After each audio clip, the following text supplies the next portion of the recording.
fastest, easy way to split firewood.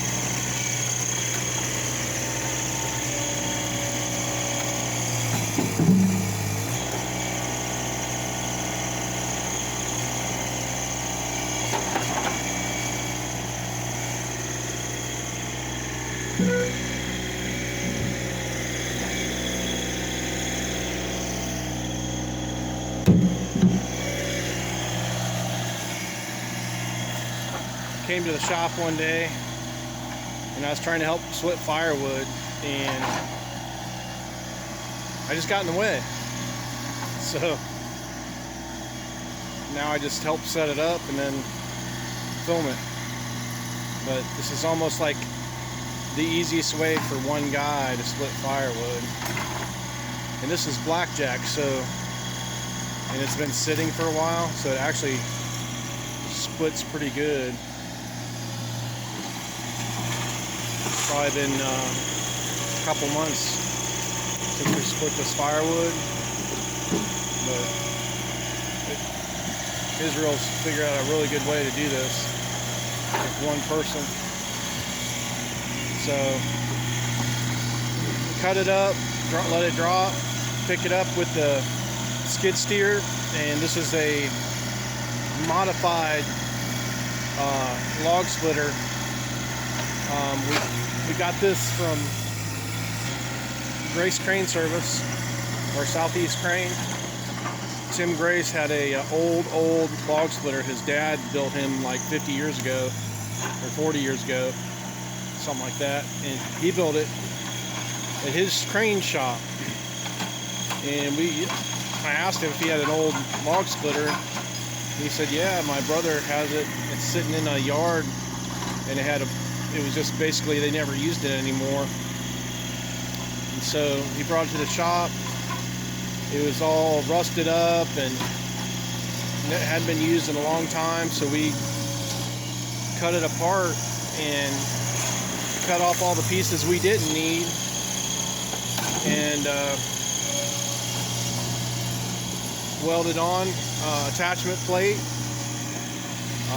put on some quick connects from hose power, and learned a few tricks. I called a couple people, saw a few videos on YouTube, and our welder was able to put a 4-way on it, and we modified it, and we were able to get it just the way we wanted it, and we constantly improved it. And I'll go over and show you how we modified it.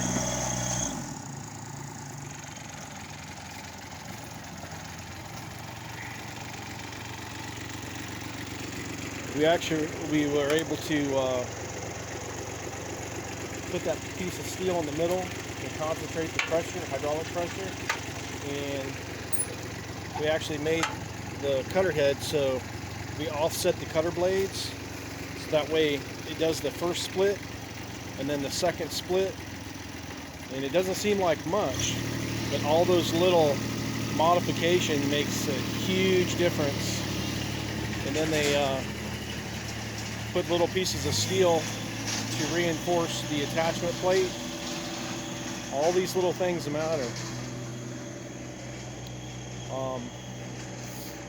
Then we put a push blade on the front.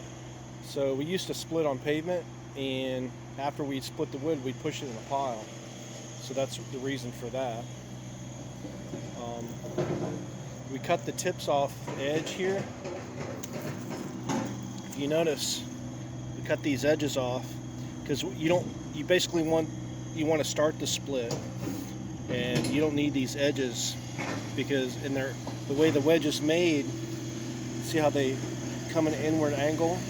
This would basically get in the way and cause too much of bind, so we cut that off. And then once it splits, this little wedge helps it split even more. You don't want to put one on this side, because what will happen is it'll push down and create a bind here. So all these little modifications, you don't really see them, but they make a huge difference. And like I said, that piece of metal in the middle doesn't seem like much, but it concentrates that pressure just where it needs to be, and it'll initiate the split. And since these are angled, it brings the pressure to the middle. It's okay if it pops off in the front, in the top, but you don't want any pressure downward. You just want it to split through, because if not, the deck will create pressure. So that's about it. But this is one of the best splitters we've ever had, and it does a really good job. So I'll never sell this thing. It's actually owned by me and Timmy. I did all the modifications, so he's basically it's kind of both of ours. I've got probably more money into it, but he won't sell it to me, so I'm just using it, and it's kind of like a partnership. And then these here are they're kind of like splitters that use centrifugal force. They take a flywheel, it's a little small, like 2.5 foot power motor, turn 250, it's like equivalent about 50 pounds of flywheel, creates a lot of energy.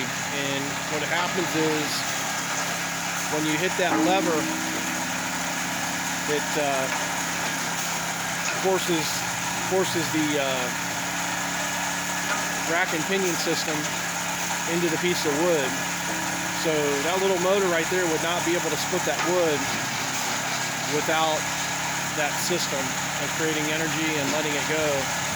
And once he pushes that flywheel, it takes the energy, and then when he releases it, it builds up energy again.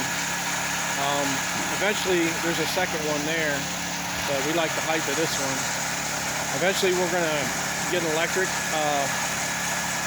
motor and get rid of the gas motor, and that way it'll be a lot quieter, it'll be a lot easier to operate and less noise. But for now, we're stuck with the gas motor, and it's a Subaru. It's lasted for probably about 7 years. It's been really good, so we're going to keep it running until we get an electric motor. The new ones are electric, but I'm going to keep using this until I guess it blows out.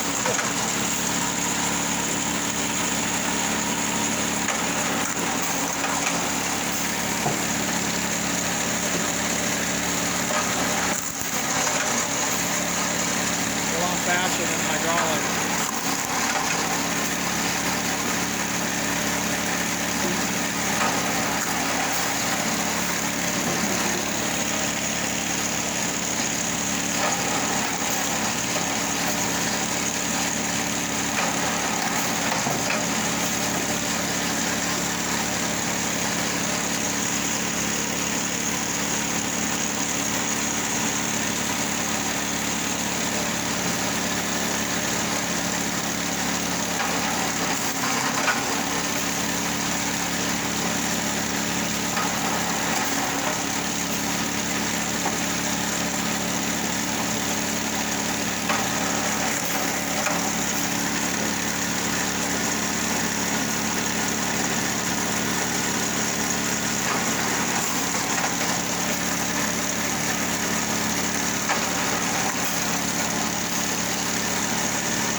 done sold out of all our firewood, so we had to come home after we cut the tree down and make some more. But we got plenty of firewood to make. We just been making about 2 or 3 cords at a time. That way we don't have enough room to store it all. So we're in the process of getting some more bins. That way, when we split it, we go right in the bin. We don't have to. We used to stack it along the fence on pallets, but it was just too messy. So we just started making bins, and we just don't have enough right now. I'm looking for those bins they have, the military style ones. I just can't find them. So hopefully, eventually get some of those. Anyway, thanks for watching.